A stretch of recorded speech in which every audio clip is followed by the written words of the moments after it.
Okay, awesome. Welcome, everybody, to another episode of Safe in Our World's exclusive Level Up Mental Health podcast. The purpose of these recordings are to share best practice among our community of games industry companies across the globe, to look at what we can do to better support people's mental health and well-being in the workplace, whether that is from an individual or an organizational perspective.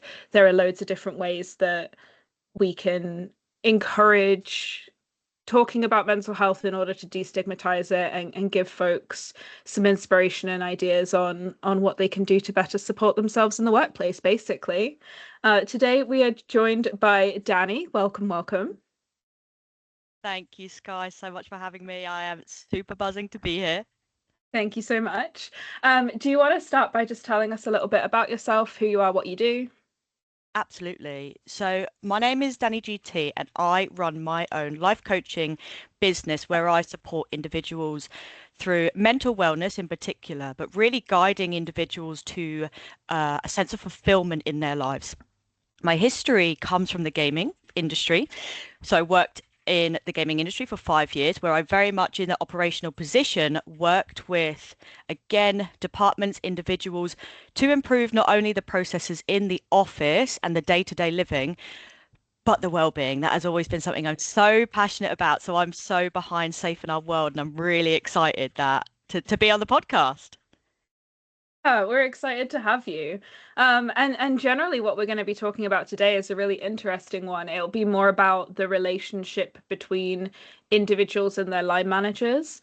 And this is something that can take place in loads of different Mm, ways, because no matter where you are within the company, invariably you will often have your own line manager in some capacity, and that relationship is something that can be really awesome. I've had some really incredible managers in my time, but it can yeah. also be something that is very difficult and causes a lot of stress if there are, potential personality clashes and maybe a lack of Mm, support and understanding and things like that. So I'm really excited to dive in and have a little look into your thoughts on the matter. thank you. Um, so I guess if we start off by kind of talking about why the relationship between a direct lead and their reportee is really important in the workplace, what are your thoughts on that? Absolutely. Your manager, your lead, is the person you go to. They're really the person you look for guidance from, feedback.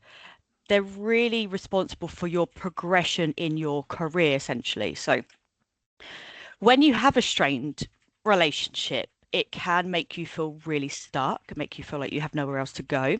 And unfortunately, that is something that does happen, not just in the gaming industry, but in the working environment as well. Having a really important and positive relationship with your lead is one of the biggest factors generally for job satisfaction, obviously engagement in your job and retention, really. So, particularly within the gaming industry as well, many individuals are passionate about games. So, when you have that, passion that you can align with your lead, that really is super positive as well. So when you have things that make it difficult, such as communication, or beliefs, obviously that's where it can really affect your day-to-day working environment, essentially. Yeah, absolutely. I can't remember exactly where I heard it from because it's one of those phrases that just gets talked about quite a lot. But, people always say you don't quit a bad job, you quit a bad manager. And that is, yeah, consistently one of the reasons why people aren't satisfied in their jobs. And certainly I've been in that position before where I've Mm, really loved the actual job I was doing and the work and the people that I interact with on a day to day. But then there's that sort of directive element whereby either I feel like I'm being asked to do things that are unreasonable or there just is a lack of support, that kind of thing, and it really does impact you. mm, um and I think it's really interesting because you know sometimes there will be a bad manager trademark, yeah. whatever, where it's Mm, like really obvious that you're not getting on with this person and they're doing things that maybe they shouldn't be doing. But then there are other times where there's friction in a managerial relationship that isn't super obvious and maybe isn't necessarily a case of fault.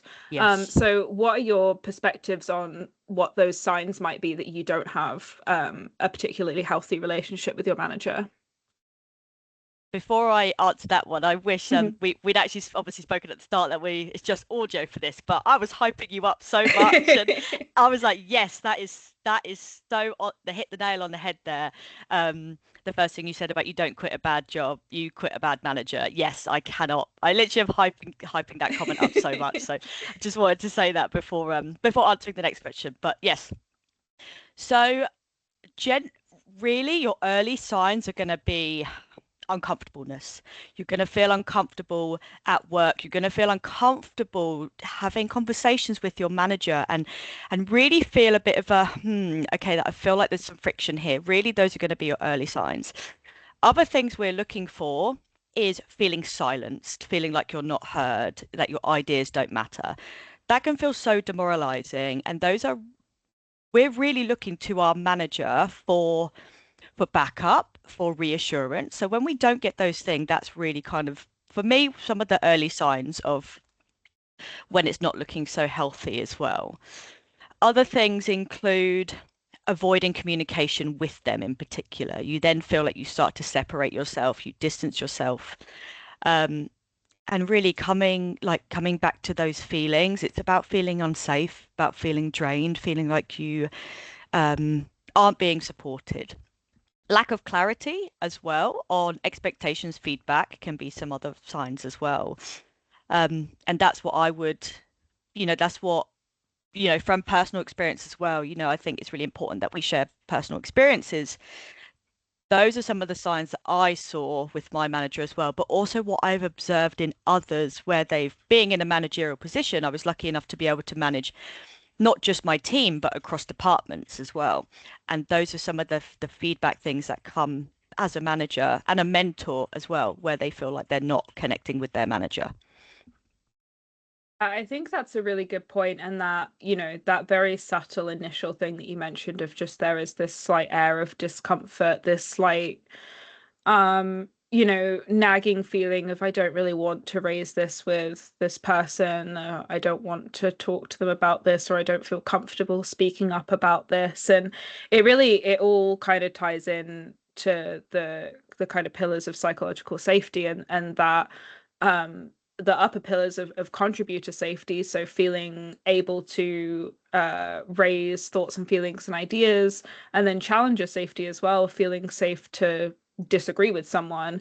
Um, and I think that those two in particular, the sort of, top of the pyramid, if you will, are ones that managers have a lot of responsibility toward in terms of fostering that. Um, but I guess if there is anyone listening to this who is in that situation now where they are feeling stuck with their manager, where they are potentially resonating with some of the symptoms and signs that you just talked about, what would your advice be on what they can do initially, where they could start? This is a something I work with clients a lot when I work with them. And one of the biggest skills that we have or that we can learn to really benefit ourselves is self-reflection. It really is an element that we can take control of ourselves, how we feel, and we have the power to do that. So with that self-reflection, I would be asking, what exactly is it that feels difficult? Really pinpoint what it is. Is it the communication style? Is it that you are, when we think about how people operate, colors is very much a popular thing in the industry, that everybody has a different color. Um, is it, defining that, how are you both different colors? Are you both the same? Things like that. Is it lack of recognition that actually, you are putting in a lot of extra hours, a lot of work, and they're not seeing it. They might be thinking it, but they might not be seeing it. And more, you might need more emails, you might need more one-to-ones. Like, what is it? So thinking about those things. And one of the other biggest things with job satisfaction as well, to work with your manager, is expectations of the role, expectations of you, expectations of your manager as well. Are they was something working really well? and now it's just all of a sudden gone by the way by, and it's not working at all anymore. So what is it that feels difficult, and getting really clear on that. Then I would be looking at, so I kind of do it in like, kind of a three-step process. So one is a self-reflection, like what is it? Two, I also talk with my hands so much, and I'm talking so much, even though I know this is audio. I'm flailing my hands around, but anyway. So step two is looking at one of those issues. If there's a few of them, looking at one of them and how you can address that. Seeking advice from a colleague, a friend, a family member, or HR to be like, how can I go in with the intention that I can positively resolve this? Intention is one of the strongest kind of like energies that we can use when we go into any meeting, any kind of exchange socially. If we go in with that intention that this is going to go well, it will go well. So starting with a small conversation, it could be directly with the manager, like, okay, so I've noticed that this is happening. Can we find a way to improve this? If it doesn't feel like you can directly go to the lead straight away, having a small conversation with someone else to kind of help create that plan of action. And the last thing I would do, which is kind of the thing that goes by the way by that we don't think about very often, but it is about separating your worth from your manager's behavior. The leadership style that they have, it doesn't define your capability. Now, it's very easy for me to say that, but how I would do that is a case of self-reflection, recognizing, okay, what is the work I'm doing? What is the expectations I have of myself, and am I fulfilling that? Leadership style is very different for everybody. So by separating that from how your capability can also help you separate that, maybe this isn't personal as well. And then it allows you to go in and have that conversation. So they kind of work into, these three steps, kind of the work around whatever feels good. Then we can go in with that conversation and be like, okay, I have been able to recognize that this, I'm really good at what I do. So this is a communication style or something like that, a communication issue, I should say.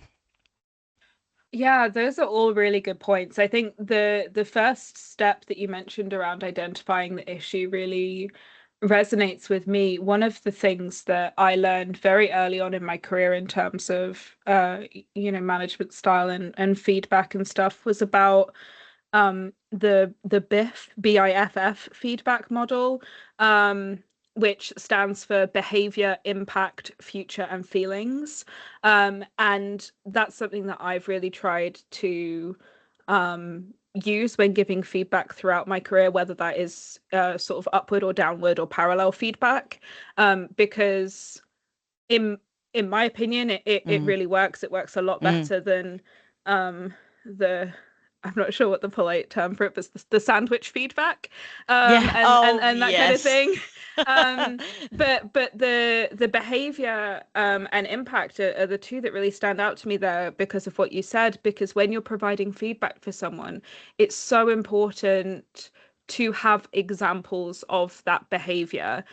Because if Absolutely. come into a meeting with a manager and you just say like, you don't respect me, you're always mean to me, blah blah blah, whatever it happens to be, Mm, that one, it's very emotive language, which kind of talks to your second point around intentions, and the benefit of talking to other people to kind of level set, because obviously this is a very emotive thing, and it's not nice to be in a relationship like that in a workplace where you don't feel comfortable, but it's also not um conducive to resolving it if you're coming in with those very accusatory and highly emotive words. But being able to say something like, when we were working on this project, I made this suggestion and you responded, by saying whatever you said. And that made me feel shut down. That made me feel like my yes. contributions weren't Yes. valid, blah, blah, blah. So being Yeah. able to explain it really explicitly and really, like you said, identifying exactly what the issue is and the impact that that had. So how that made you feel, or how it impacted the actual work that was being done or Yes. other people on the team, that kind of thing.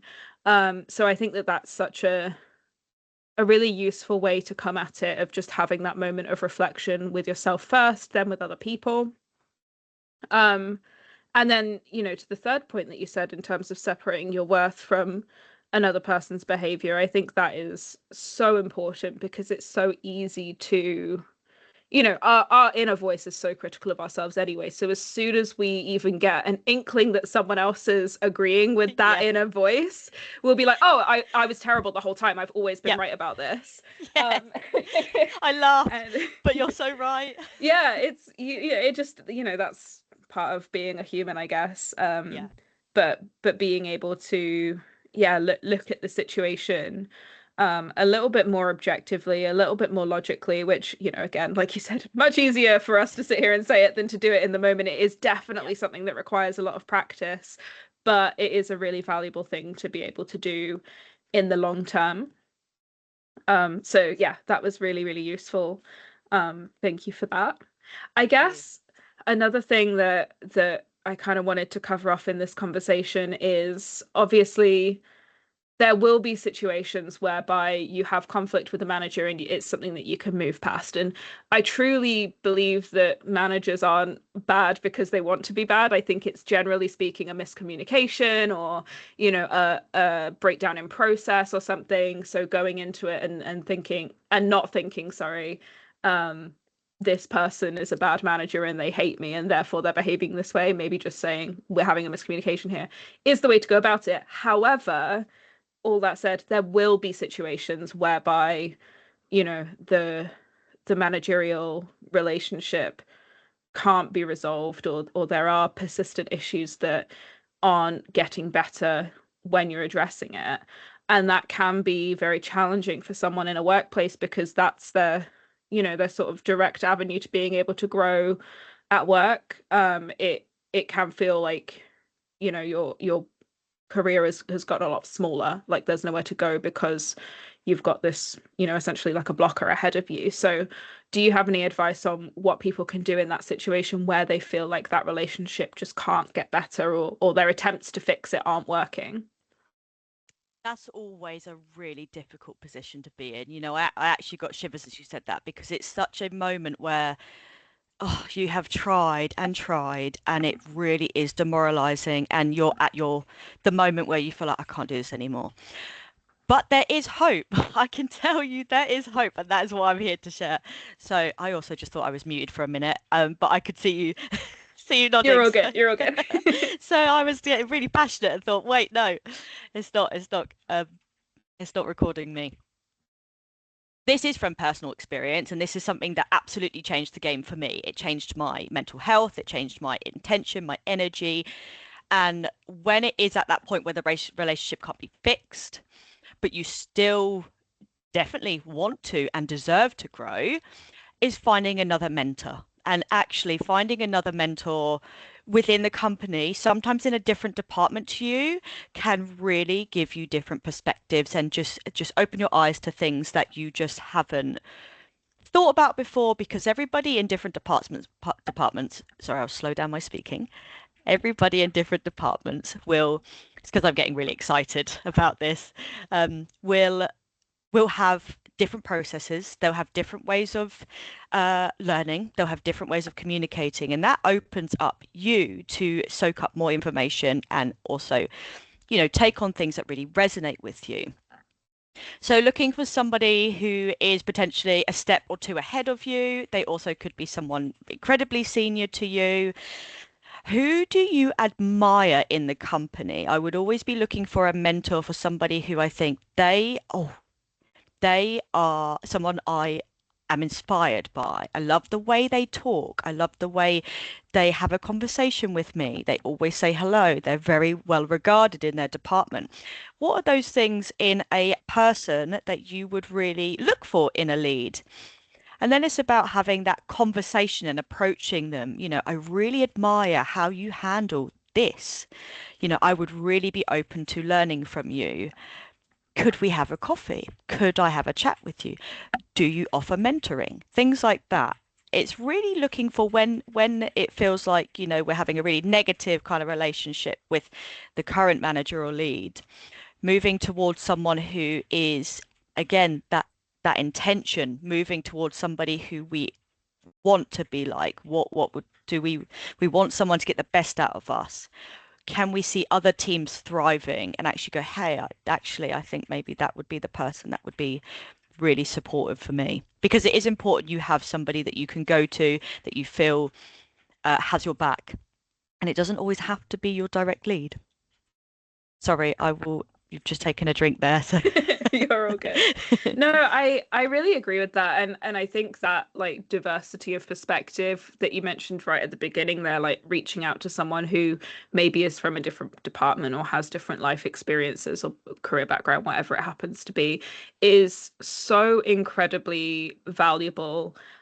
It's something that I have really got the most out of from doing this role and being able to speak to all kinds of different people across the industry in the last 3.5 years at Safe in Our World is because you being able to see things from a different perspective is so useful for being able to navigate these interpersonal issues and the point of this being to find a mentor to help you grow, but that person might also help you understand the issue that you're having with your manager maybe, because I think you mentioned it at the beginning of the conversation, but oftentimes a lot of what causes friction in the workplace and a lot of the reason why someone might be having trouble with a line manager is because you have that different personality type, you have that different working pattern, that different, working style or whatever it happens to be. And being able to talk to someone who maybe can offer a different perspective of who maybe is more similar to that manager's working style or something like that can really help you, empathize and understand it and maybe see where there are, the breakdowns in communication or identify areas where you can like build that bridge and build that rapport back. And I think that that's something that truly is like quite impossible to do if you don't have those different perspectives, if you're talking to people who are all exactly the same, or if you're not talking to someone and you're just trying to go through this yourself, it is very difficult. um and I really appreciated that you brought that, specific behavior, identify the issue into this mentoring relationship as well. Because I think that for a lot of people, finding a mentor is quite scary. Like a lot of people don't end up with those relationships because, like, how would one approach it? Like, how do you even go about getting a mentor unless you're going through a specific program, whether that's like Limit Break or something through work or whatever. But there are a lot of more informal mentoring relationships that people can enter into just by having conversations like that and being able to pinpoint the exact behavior or skill or whatever it is that you respect and admire in that person is excuse me, is a really useful way to enter into that relationship, is to say like exactly what you said, like I noticed you did this thing and I thought that was really yes, cool, like can you tell me yeah, how you did it?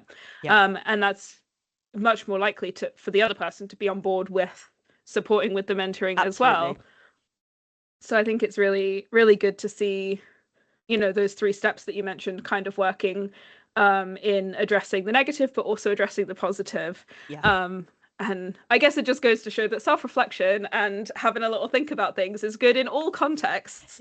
Who It is. knew? It is. I know. We can be so guilty of overthinking and actually seeing it as a negative.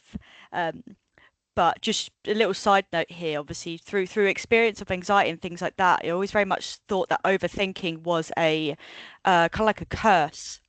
But then actually very much over the years as I've started to work on well-being, I've realized actually it can be a superpower because what it allows you to do is think differently from other people and actually be like, okay, no, my brain is trying to protect me here. That's why I'm asking myself so many questions. And how can I direct it into something positive? Yeah, precisely. I think it is just a lot of it is just learning about yourself and how your brain works and learning to work with that, which is an iterative process. It's something that takes a lot of time, but really being able to actually take that time for yourself and start making inroads on that process is one of the most valuable things I think you can do, both professionally and personally. Um, but I guess so for any of our industry partners who might be listening to this, just to kind of close out our thoughts on the, manager and reportee relationship, what can businesses themselves as an entity do to better support employees who are struggling with their managers? I think I would suggest the mentor program, the mentorship is actually really evaluating what that looks like, because many gaming studios can be like, yes, we offer it, but actually, how clear is it? Actually, what is that process? Do you actually sing about it? Is it actually as soon as somebody signs up, they're assigned a buddy or a mentor? Is it actually constantly advertising? What do you need as an individual? Sometimes a lot of people who have been there a long time, maybe 5, 10, 15 years plus, because people do commit a long time to the gaming industry, they may not realize actually these new systems coming in place. So how can you reach everybody to encourage that mentorship across departments as well? Um, when you offer ideas to people, sometimes people don't know, individuals working, they don't know what they have access to. So actually, if they are having a difficult time with their manager, but they really want to stay in the business, they might not know that they can seek a mentor elsewhere. So actually, being open to that as well, like we understand that sometimes leads don't get on because of personality clashes. In order to make sure you feel like you're getting progression, you feel like somebody they're safe with, we offer mentorships elsewhere. And then in turn, that sometimes can heal the relationship with the difficult manager, because you're getting what you need emotionally from somebody else. And your manager then just becomes, okay, that's just the person who delegates me work, essentially. So for businesses, I would really kind of promote and encourage the mentoring system.